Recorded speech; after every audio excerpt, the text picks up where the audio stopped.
Syafiani, NIM 23110010. Saya berasal dari Universitas Muhammadiyah Sumatera Barat.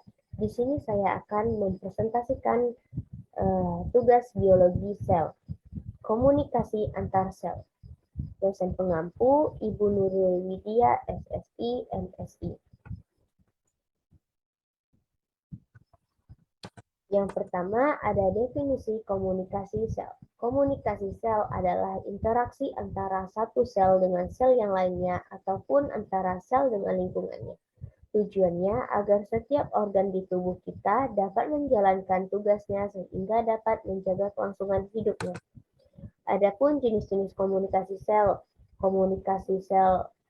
kontak langsung, sinyal parenkrim, sinyal endokrin, sinyal sinaptik. Yang pertama, komunikasi kontak langsung sel. Komunikasi ini terjadi ketika molekul sinyal pada permukaan suatu sel berinteraksi dengan pencerap pada permukaan sel lain yang bersentuhan langsung. Contoh komunikasi ini ada sambungan pengomunikasi atau gap junction pada hewan dan plasmadesmata pada tumbuhan yang membentuk saluran sitoplasma antara dua sel yang berdekatan. Komunikasi kontak langsung juga dapat terjadi melalui molekul adhesi seluler atau CIS yang mengikat sel-sel secara spesifik. Yang kedua, ada sinyal parenkrim. Komunikasi ini terjadi ketika molekul sinyal yang disekresikan oleh suatu sel mempengaruhi sel-sel target yang berada di sekitarnya. Contohnya, neurotransmitter yang dilepaskan oleh neuron ke celah sinapsis untuk mengaktifkan neuron atau otot lainnya. Ketiga, ada komunikasi endokrin. Komunikasi ini terjadi ketika molekul sinyal yang disekresikan oleh suatu sel, biasanya kelenjar endokrin, menyebar melalui aliran darah atau cairan tubuh untuk mencapai sel-sel target yang berada jauh. Contoh komunikasi endokrin adalah hormon seperti insulin, glukagon, tiroid, dan steroid. Terakhir ada sinyal sinaptik. Saraf yang teraktivasi akan memicu pelepasan neuron transmitter pada akson terminal. Sel target adalah postsinaptik saraf berikutnya. Contoh dopamin, norepinefrin, serotonin, gamma aminobutyric acid. Adapun tahap pensinyalan. Yang pertama ada penerimaan, yang kedua transduksi, ketiga respon. Penerimaan atau reception merupakan pendeteksi sinyal yang datang dari luar sel oleh sel target. Sel kimiawi terdeteksi apabila sinyal itu terkait pada protein seluler, biasanya pada permukaan sel yang bersangkutan. Yang kedua ada transduksi. Transduksi diawali dengan pengikatan molekul sinyal mengubah protein reseptor.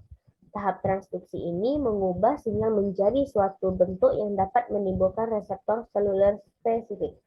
Pada sistem Sutherland, pengikat epinefrin ke bagian luar protein reseptor dalam membran plasma sel hati berlangsung melalui serangkaian langkah untuk mengaktifkan glikogen fosforilase. Yang terakhir ada respon pada tahap ketiga pensinyalan sel.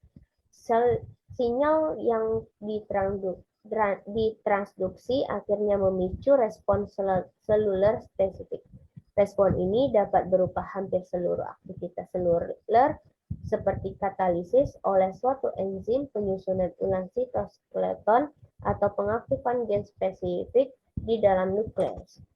Adapun macam-macam reseptor yang membantu proses komunikasi sel ini, yaitu pertama, reseptor yang mempunyai koneksi dengan ion channel, kedua, reseptor yang mempunyai koneksi dengan G protein, ketiga, dan terakhir, reseptor yang mempunyai koneksi dengan tirosin kinase.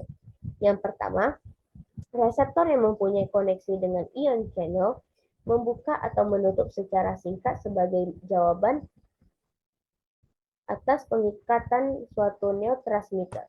Yang kedua, ada reseptor yang mempunyai koneksi dengan G protein, mempunyai nama lain G protein linked reseptor. Makna G protein pada reseptor ini adalah sebagai molekul intermediate. Ketika ligan berikatan dengan reseptor akan membentuk reseptor kompleks. G-protein kemudian diaktifkan dan selanjutnya berikatan dengan efektor atau enzim. Dalam hal ini akan mengaktifkan enzim dalam sel. Dan terakhir, ada reseptor yang mempunyai koneksi dengan tirosin kinase. Reseptor tirosin kinase merupakan reseptor untuk faktor pertumbuhan. Reseptor kinase juga merupakan reseptor membran yang melekatkan fosfat ke tirosin protein. Mungkin hanya sekian presentasi saya. Lebih dan kurang saya mohon maaf. Wassalamualaikum warahmatullahi wabarakatuh.